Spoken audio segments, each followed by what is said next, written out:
that a lot of us have come out of previous anti-racism work kind of feeling burned by the experience. We ended up feeling kind of shamed and blamed by what we experienced there. And simultaneously, we didn't end up with a lot of tools.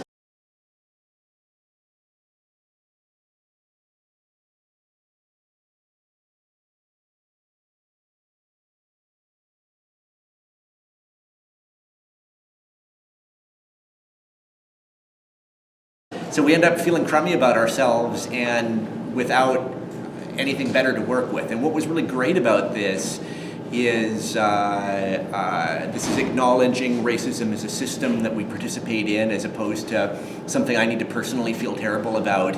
And here's some things that, some concrete things I can do to help other white folks recognize that and challenge it.